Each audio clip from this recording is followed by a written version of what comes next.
Hello and welcome to HiveState Bakugan. Today we are doing the Ventus part of the Battle Brawlers set review. If you're watching this as they come up, you'll notice I've been gone for a while, but that's the topic of another video. Also, the backdrop's a little different, and that's just something you don't need to worry about. So let's roll right into the card, shall we? First card on our list to look at is Cocoon Shield. It's 3 energy, and a Bakugan's B becomes 1000.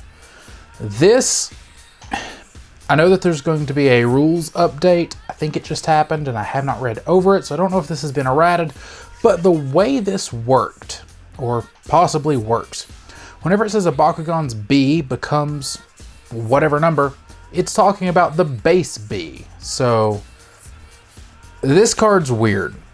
If, let's say your opponent plays something that makes your Bakugan get minus 200 or something like that, and then you make your base be 1000, it affects weird. Just remember that this card affects base B, not current B. So yeah. The next one is Crushing Grasp. 6 energy for minus 1000 B. This is not like that. This just gives you minus 1000 B power. It doesn't set anything. So there's that. Cycling Ichor, 5 energy for minus 8 damage, then return this to the bottom of your deck. So the card doesn't hurt you. Technically it doesn't hurt you twice because it makes you take less damage and then it cycles, so you don't take that 1 damage. You heal 1 basically. Deafening Roar, 3 energy for minus 600. Another one of those cards that just helps you kind of slow down your opponent. Endless Growth. This one's interesting and I feel could be good in the right deck, but it's just an on or kind of below par card, but you can use it at any point for whatever energy you have left. So if you're battling and you need just a couple more points of B power to win this little battle and your opponent's out of energy, you can spend exactly what you need to pump it up and then still have energy left to spend. Or, if you've already won the battle, you can dump whatever energy you have left into this card to deal that much more damage. So, I like the card pretty good. Envenom is another damage reducing card. If you've already lost, you can pay 3 energy and you're taking 5 less damage. But if you have the most energy in play, it replaces itself, so you get to draw a card yourself. So, it's not too shabby. Of course, anything that has the negative effects is garbage against Shadow Strike, but honestly, didn't really even need to say that, because you know that. Invigoration Blast, 5 energy for this card, and basically all it does is plus 1 damage for each energy card you have. When I'm recording this, the next set is technically already out, and I don't want to talk about this set as if I didn't know, or as if I knew what was in that set, but this card is a hint better if you play it right in the right deck later. As for right now, just for the first set. 6 energy for 10 damage. It's just not great. It's below par, that's all it is. Mulch, 4 energy to energize the top card of your deck, and then you get the card back. This is a good one. Depending on the stage of the game, this will really help you get to that final Winton trigger if you're aiming for that, because when you have it in your hand, you can keep playing it to charge as many times as you can pay for it, and then when you're done with it, you just charge it. So it's just good at any point. Nature's Power. This one's cheap, only costs 1 energy, and you can give a non-Ventus Bakugan minus 500 B. So unless you're playing against Ventus, 1 energy to reduce 500. That's not bad. Oaken Shield is a 4 energy card, minus 300 for 4, so but if you have Turbo, 4 gets you minus 9. Not too bad. It's a hint above the boost curve if you looked at this in the opposite direction, so It's passable, I guess. One with nature, costs 2. Choose a hero, its controller must energize it. With how important heroes are in so many decks, this card is good. However, you're giving your opponent extra energy to play.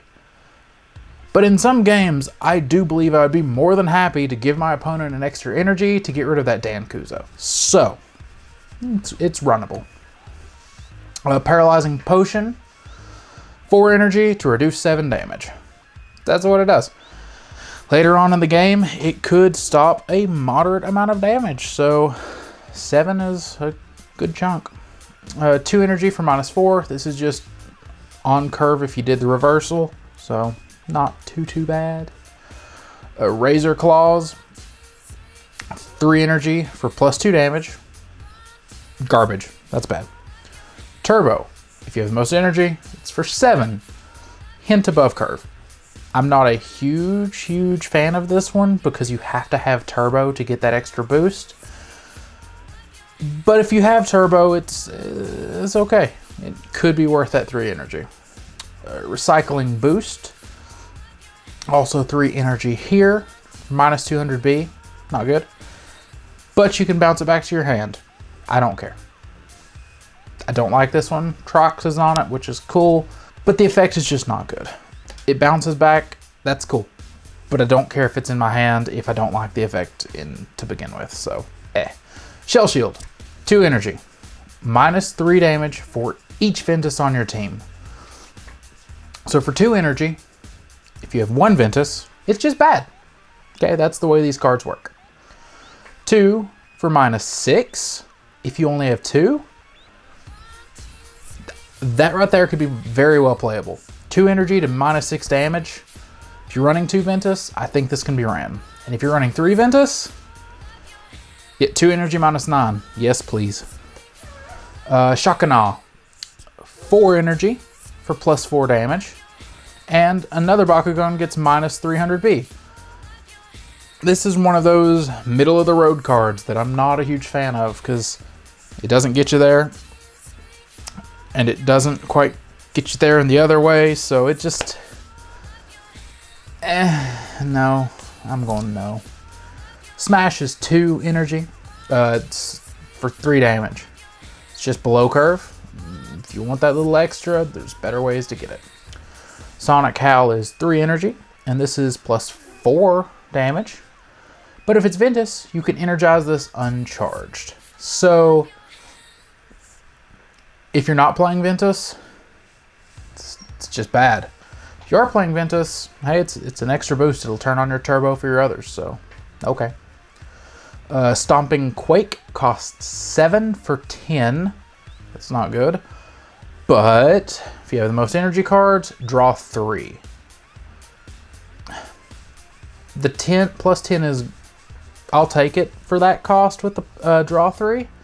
It's almost like playing down one of the evolutions for Aquas that lets you draw 3, but a couple turns later. But you are dealing more damage with this one. I feel it would not be a 3 of in any deck, but splashing 1 or 2 of this could possibly work. Strength of Maxitar. This is 4 energy for this one, and it's just +8 damage.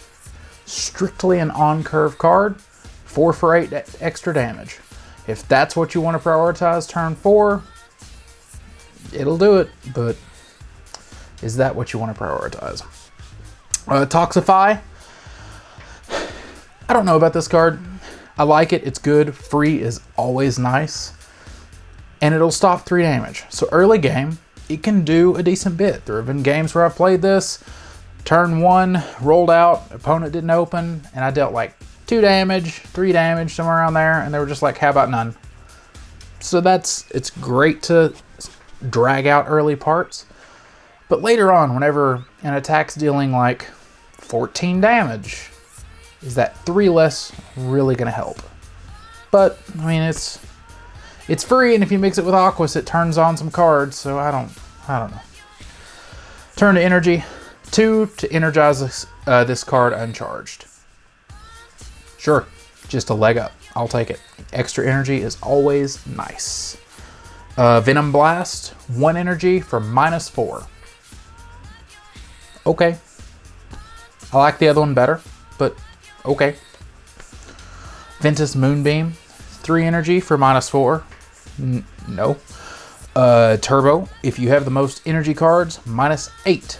So if you have Turbo activated, it's better than it should be. If you don't have Turbo activated, don't play it. I still say -8 for 3 is just though.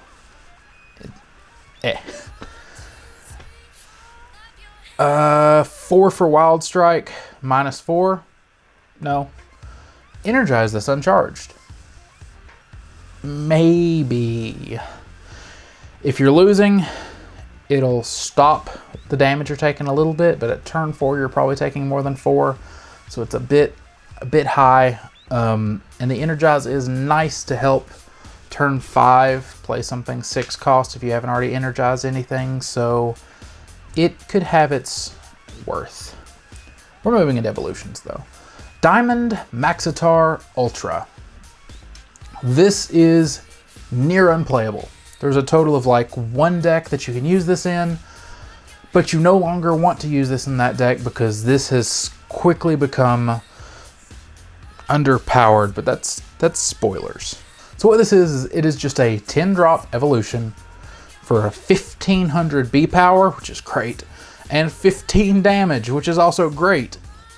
But at a cost of 10, unless you cheat this out somehow, it's expensive for what little you get. Diamond Trox, however, 3 energy, so it's cheap. And every time you win, you can energize the top card of your deck uncharged. That's good. It has 700 B at turn 3, so that's not too bad a B power. And 3 damage, which is... But the damage isn't where this guy helps. He helps get your energy so you can play cards to help affect other things. Diamond Trox Ultra. Not the regular Trox, but the Ultra one costs 5 for a 1408. So the damage is a lot lackluster, but for half the energy, the card we were just talking about, Diamond Maxitar, this is only 100 B power difference for half the energy. So, food for thought. Hyper Dragonoid, 3 energy for this one. If you land on a Helix, it's an 800 B power, otherwise it's just static 4, and 6 damage. So a 4 for 3 energy is not good. There are many base Bakugan that have 4 energy by themselves, so if you win with this though, you do get to draw a card, so it can easily become an 8 if you're playing the right cores. Maybe plus 250 because of the core, but it's okay. I don't like its B power. The B power hurts it a lot for me. Hyper Fangzor, 2 energy for 400. Okay. 6 damage. Okay. When this opens, opposing Bakugan get -3 damage. I like where this was going, but this is also saying, hey, whenever I open, I aim to lose or I don't have an effect. It's not my favorite.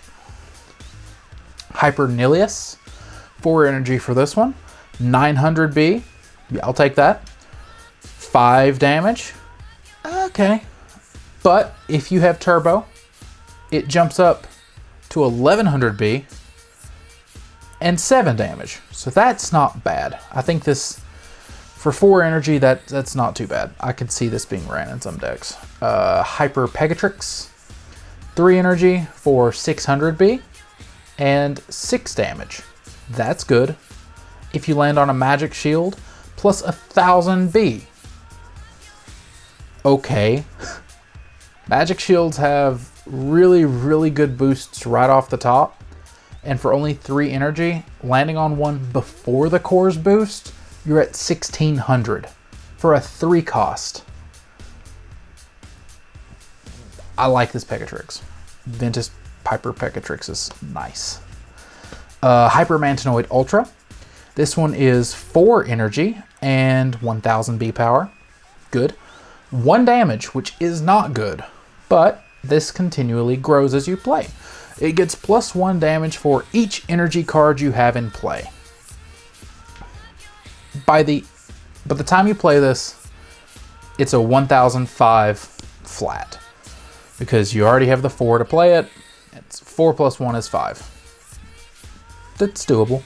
And every turn that you play more energy, it gets bigger. So often I can see this around a 1007 or 8 in the game, although it can go much higher depending on the deck that you're playing. This is usable if you're playing Ventus right. Titan Halcor Ultra is a 6 energy evolution, 1200 B, so okay. 8 damage, okay. It's vanilla, I'm not a fan. Titan Maxitar Ultra, 4 energy for this one, 800 B for 4, okay, and 8 damage for 4. All right. Titan Trox, the dinosaur that looks like a chicken, 5 energy here for 1000 B and 4 damage. Not too terrible for 5 energy, but when you win with this one, you can energize not the top card of your deck, but the top 2 cards of your deck uncharged. So turn 5, you evolve this, roll out and win. By turn 6, you can have 8 energy. 2 for this, 1 for the next turn. That's not too bad. I like Titan Trox a decent bit, especially considering you've probably already boosted it to get here quicker than you should have. So it's a good card, definitely playable. We're moving into the flip cards, stopping that damage. First is Hyperdrive, 3 energy to energize the top 2 cards, but not only for you, for your opponent. So it doesn't stop damage. It's pretty expensive for a flip card because you want to keep that energy to stop damage, and both you and your opponent are gaining 2, helping both of you. I do not find this card at all playable. Nature's Assimilation, 5 energy. That's pretty high. But you can stop an attack, any attack, not a specific kind of attack. It stops all attacks and energize it. If you're playing any form of energy ramp, this card is decent. The 5 is expensive, and you have to take the damage and hope you flip it with the energy, because it's a flip card, but it stops any of the attacks. It can be a game changer. Photosynthesis only costs 2 energy to play this card, and you can energize it uncharged. I wish this energized charged. That way it costs 2 energy to play it, but you're not taking that much away from yourself. You'd only be taking away 1 of your energy to play other flip cards. So the fact it does uncharged leans it a little more to the you probably don't want to play it side. I'd rather do it as an action. Repel Darkus, just the basic 0 cost stop an attribute. Repel Destruction, the basic 1 cost stop 2. In this case, it's Darkus and Pyrus. Repel Outsiders, the 3 drops, stops all non-Ventus. Repel Pyrus, there's the other half of the 2-part, and it's Repel Self, which is stopping Ventus, Repel Ventus. And Sowing Seeds. This card, at one point, I had a little bit of hope for. And then I played with it, and I didn't like it nearly as much as I thought I would. The fact it costs 3 energy. If this card was on an ability card, I would like this card. I would play this card. But the fact that this card's on a flip card makes it a lot less playable. But basically, if you have the most energy, you can draw 2 cards. Good in concept, bad in execution. Tiger Reflex. This is the special stop, or one of the special stops for Ventus. 4 energy for this one. Stop all non-Ventus. But if you have the most energy cards in play, it's free. It's good. Play it if you're playing Ventus. Trox's Moxie. Best art in the game, but an underwhelming effect. 5 energy. Energize this and the top card of your deck uncharged. So you're allowing whatever else damage, because you're probably not going to have enough to do more for this, to energize that and charge the first top card of your deck. Also, when I'm talking about charging the top cards of your deck, keep in mind, you don't get to see what's charged, so you lose the information. You do not know what's being charged. Just food for thought. Ventus Power, 4 energy for this one. Stop all non-Ventus and draw a card. Ventus really has a lot more stop cards than I realized. I did not know they had this many, but 4, stop it and draw. Decent. Moving into heroes, we have A. I like the design of this character. I'm not talking about the card at all, just I like the design of the character. 6 energy. If you have turbo, all of your attacks have +4 damage. I have an idea for this card, but it involves the next set, so we'll talk about that later. There may be a deck profile. Max, this kid's garbage. 9 energy, so it's expensive. You don't want to pay that much for it. Opposing Bakugan get -3. If it stopped right there, I would be more okay with it. It would be somewhat playable. But if you take damage, destroy it. So that second line kills this card. If it did not have that second line, I could see some ways around using this that would be pretty interesting and make for a good concept for some decks. But that second part makes it way too risky for what you're spending. You're wasting turns to play this card. Olivia Styles, 6 energy for this one. Non-Ventus Bakugan get -300. There's nothing good about this, in my humblest opinion. If you're playing Mono Ventus, I'm not going to argue for it. I don't like it. This is the one I like. Winton Styles. 4 energy, super cheap for what it does. When you open a Bakugan, you can energize the top card of your deck. Every time a Bakugan opens that you rolled, boom, there's more energy. If you have 15 or more energy cards in play, your Bakugan just have a static extra 1500 damage. Or not damage, B power. That's phenomenal. Love this card. And that's it. The end is an icon. It's a hidden image. So that's the full set. Hope you enjoyed this little set review. The entire set review is up now, so there's going to be a playlist for that if you haven't seen some of the others, because there may be some new people watching this, and well, go watch the others if you haven't seen them. Otherwise, make sure to stick around. There is new Bakugan content as frequently as I can post it, so make sure to stick around. Subscribe, ring the bell so you know when I post what I post. But whether you do or whether you don't, you'll see me when you see me.